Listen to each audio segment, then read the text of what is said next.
Welcome to Friday Night Firelight, presented by Mortal Up. I'm Brian Brody, your host, sponsored by Nutrient Survival at nutrientsurvival.com, and of course, Firebugs at Firebugs, that's BUGGZ.com.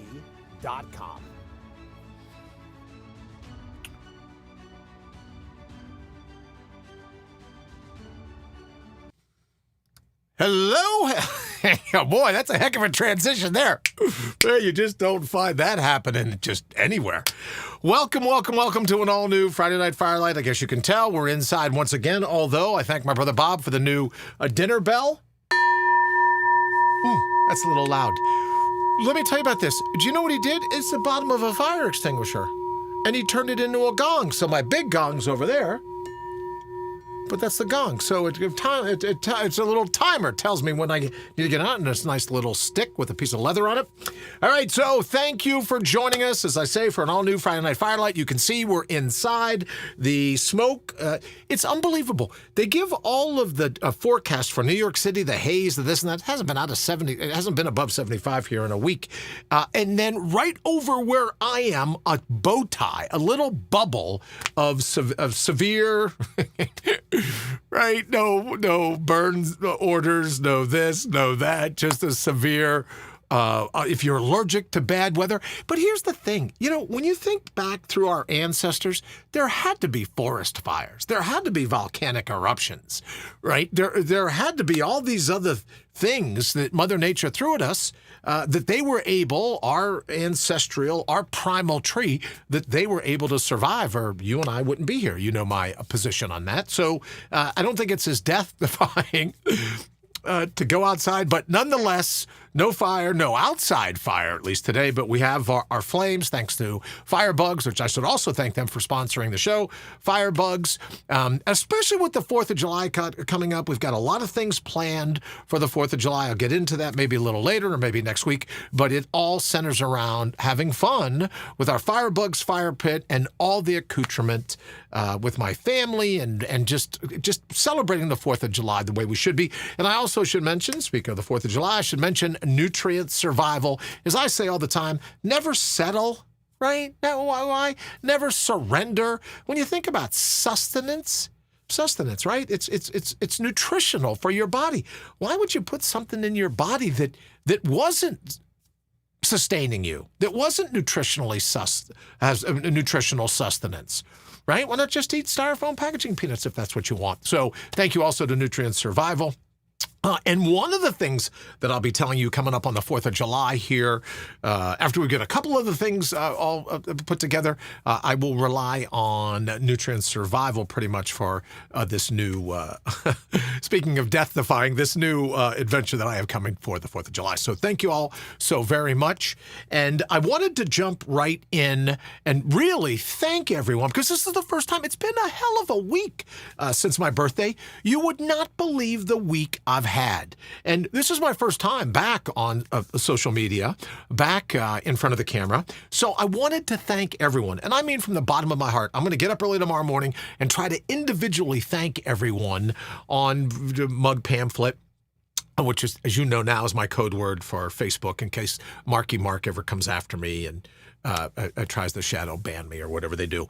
And of course, Facebook and Twitter and LinkedIn and Instagram for all the birthday wishes, all the great little notes, and some on social media, some away from social media. So thank you all so very much for all the birthday wishes. And I hope to get individual thank yous out to everyone sometime this weekend. But I just wanted from the bottom of my heart to thank you for just thinking of me at all, right? I celebrated my 50th birthday for the 12th time this past June 2nd.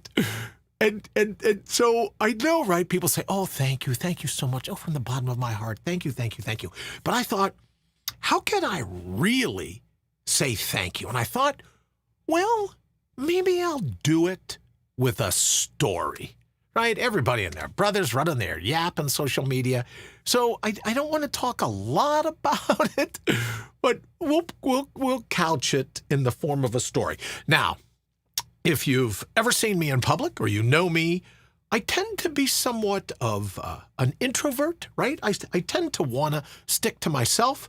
So this past birthday week, there came a time that I was at a swimming pool, right? A lot of other people there, kind of like a public swimming pool. A lot of other people there. But I wear my Tilly hat. I wear my sunglasses. I wear my noise-canceling headsets. I have my trusty water bottle with me and an iPad just for like double secret protection, right? So that no one comes up to me. Inevitably, someone will still come up and go, "Oh, are you on the phone? Or can you talk? Are you busy?" And I go, and I'm thinking to myself, what possibly could give it away that I was preoccupied doing something else?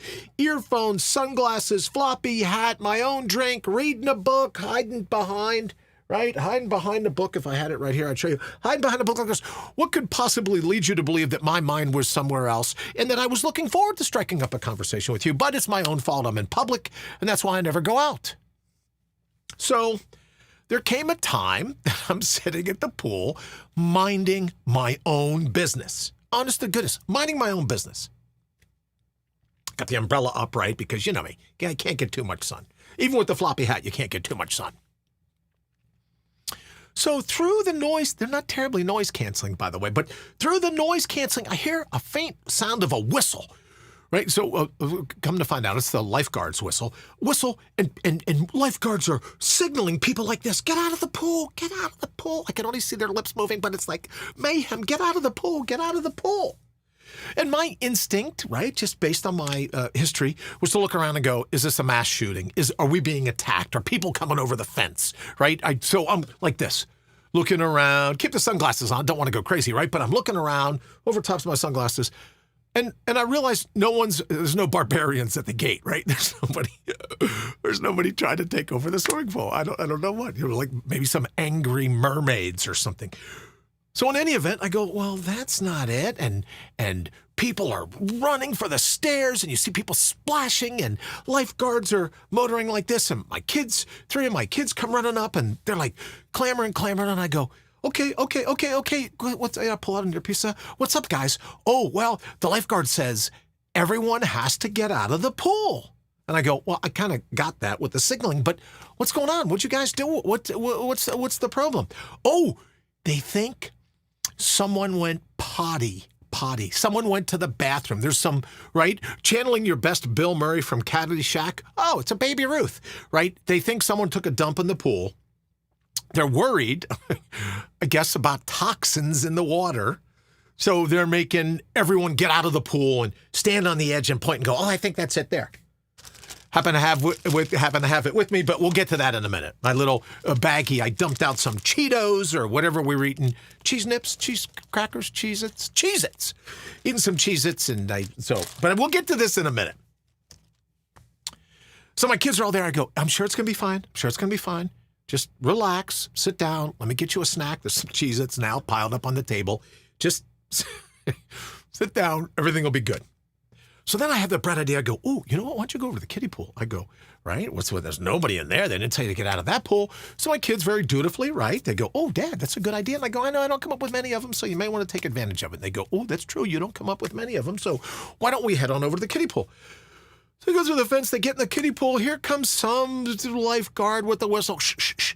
The kiddie pool's filtration system is tied to the Olympic pool, so the big meter pool's filtration system. So if there's pebbles of poo in this pool pebbles, if there's pebbles of poo in this pool, it will communicate, very smart poo, it will communicate to the baby pool. So we got to get everybody out. So now there's 3 lifeguards standing over in the offending corner where one of these little kids crapped their pants and went to the bathroom in the pool. So I see, and look, I'm not making fun of anybody, right? You do you. I'm not making fun of these lifeguards. I'm sure they're lovely people. I'm not even going to tell you if they're guys or girls. I'm not saying anything. They're just lifeguards, right? At a pool. So 3 of them, whistles intact, are standing in a corner. I promise there's a moral to this story. They're standing in a corner, right? Because, listen, it went on for 20 minutes for me. I'm having to sit there, the kids eating. Why can't we go in the water? It's warm. It's all these other things. And I'm like, come on. How bad can it be? So I watched these 3 lifeguards huddled into a corner with like one of those poles that have a square,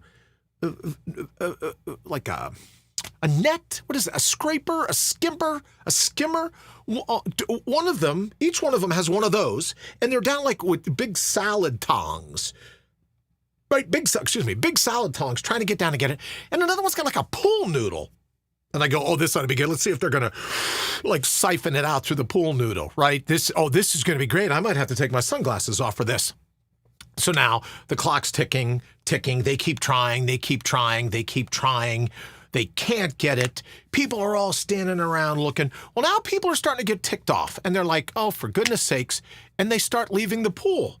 So I'm thinking to myself, wow, that's pretty good. They're leaving the pool. I'm all over that. It'll be more for me to enjoy, which means less people is more for me to enjoy. So let them all go. My kids are like, are we going? No, we're going. We're staying right here. It's going to be over before you know it. 5 minutes, 10 minutes, 15 minutes, 20 minutes.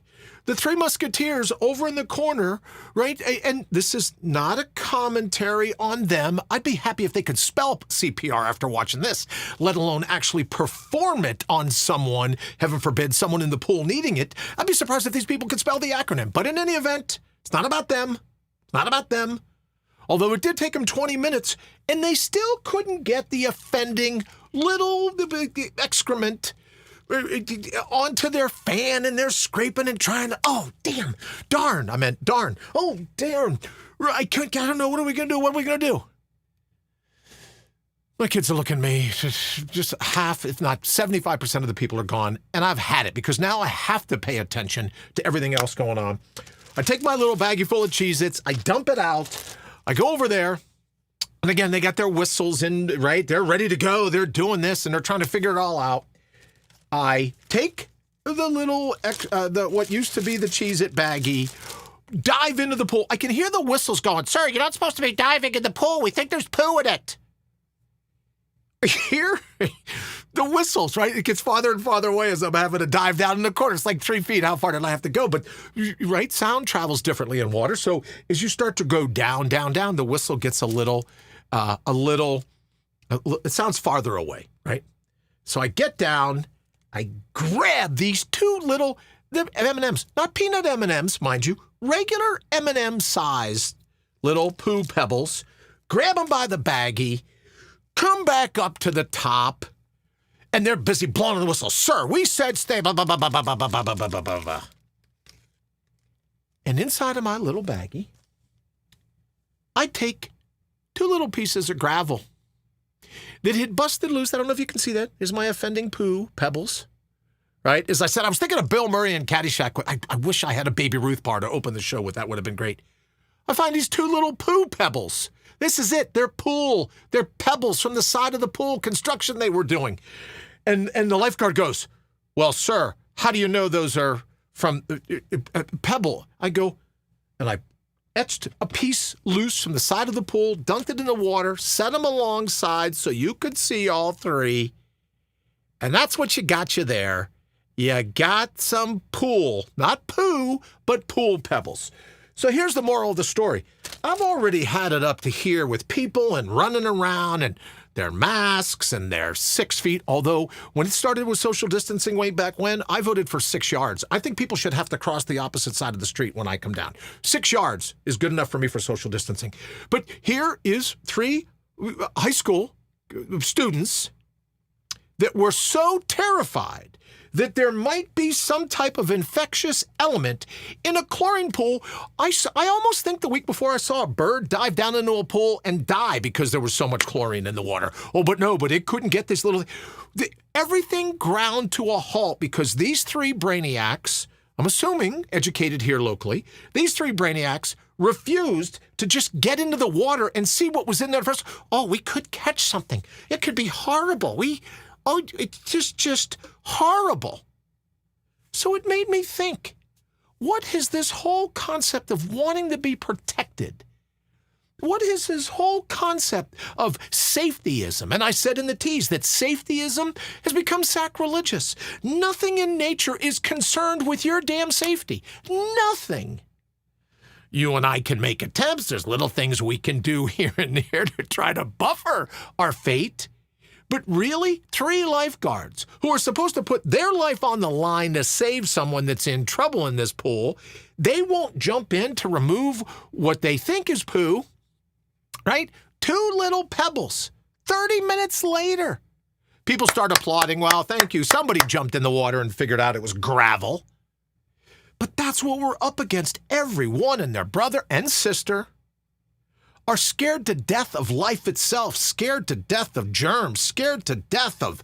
I remember when the Wuhan wallop, right? This would be a good time to mention Rumble. See, now I don't have to worry about saying COVID because Rumble, the RX for YouTube and Meta. Now, I don't have to worry about saying COVID, but I remember in the early days of COVID, you would pull up to the school and the teachers wouldn't open the door. You had to get out and open your own door for your kids because they're going to go, well, you know, with COVID. And I go, wait a minute.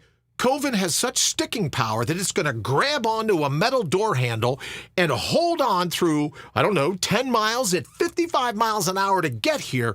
That's like super glue strength COVID. So, man, that stuff's strong. But we're so afraid we don't eat dirt. We're busy. All the DOS, all the excrement, all the things that are natural in life, they're byproducts of mixing it up with the moment in the hand. We're scared to death of them, as was the case with these lifeguards. So what about it confronts you and I? When you think, well, Brian, they're not all that bright. How much of an impact can they really make? Well, that's the thing about people that aren't all that bright. When they get together, there's strength in numbers. There's strength in dumbness, right? That strength in numbers. They just kind of congeal, and then that's what you and I are up against. The whole pool closed for 30 minutes over 2 pebbles.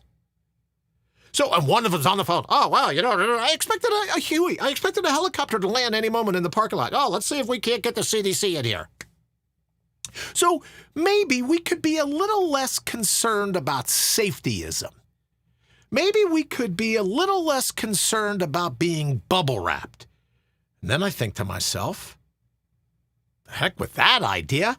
The herd's taken off. You and I are stuck. For those of us that go, look, the reason that we're in trouble, the reason that we're allergic to dirt is we don't climb trees anymore. We don't get our knees scraped. We don't eat dirt. Everything has to be so. Oh, do you have enough hand sanitizer? Hand sanitizer, hand sanitizer. You'll walk around like Michael Jackson in the video Thriller. All you got left are bones. That's what you and I, that's what our friends and family, that's what we're going to be up against in the future because all these people that are convinced, oh, I can be protected from that. I'll just stay out of a pool in case there's anything on that gravel, in case the little kid took a dump in the deep end. Well, I'll just stay right out of there. I'll show you guys. Well, that's what we're up against. So that's my thank you story, long as it is. That's my thank you story for all the birthday wishes is to go, I feel your pain. I'm with you. I understand what it's like when people are so scared of their own shadow. They're so scared. What is it? What is it I'm looking for? Antiseptic, right? You got to go into the places where there's 0 germs. Everything's got to be wiped down. Oh, there's forest fires. Oh, volcanic eruptions. No, I'm not saying sucking down volcanic ash is a great thing, right? It's not like we get around on a Friday night and go, more ashes from forest fires in Canada, but you and I will live. We're just surrounded by people that want to be protected from everything. That's their plan, just being paranoid. Everything that life has to throw at them. So there's my story, and I wish I had a solution, but I think you and I are in this together. I think our only solution is to try to team up and go, look, these people are everywhere. right? We get into arguments about government. We get into arguments about big business or this or that. But the bottom line is there's a lot of lemmings. There's a lot of snowflakes. There's a lot of the herd, right? And they get on social media and it's HEARD that makes the herd. Well, I've heard that 2 little poo pebbles could bring down the economy. You and I are in for a heck of a future, aren't we? As I said to Wayne today, greatest time in the history of the world to be alive. Everything going on, everything that they use to try to distract you from the fact that you're a badass. You can handle pretty much anything that fate throws at you when you remember who you are. All right, I blew my whole 20 minutes telling the story. Thank you all so very much. We're going to go ahead and get out of here. Thank you for all the wishes. And I would remind you, we've got some flames, remind you to look into the fire, because here's what's happened through now almost 6 months of Friday Night Firelights. I spend a good bit of time staring into these flames when we're building fires and doing this and that, and it does reawaken some thoughts, some feelings. I find that I dream more at night when I've been staring into the flames for a while. And all I would say is where everyone wants to talk about the truth, everyone wants to talk about reality, everyone wants to believe that what they think is the right way to think. Here's one thing I'm absolutely certain of, maybe the only thing I'm certain of. Your great-great-great-great-great-great-great-great-grandfather and grandmother sat alongside of a fire, whether it was to keep warm, to light the night, to fix some food. They sat alongside of a fire and waited to see what the flames, it's the perfect natural Rorschach test, the perfect ink blot test. What did the flames have to say to them? So thank you for spending some time with me this Friday night. Hopefully you'll get to see it live. If not, we'll be up on Rumble and YouTube. You get to see the video, retape of it, the pool pebbles.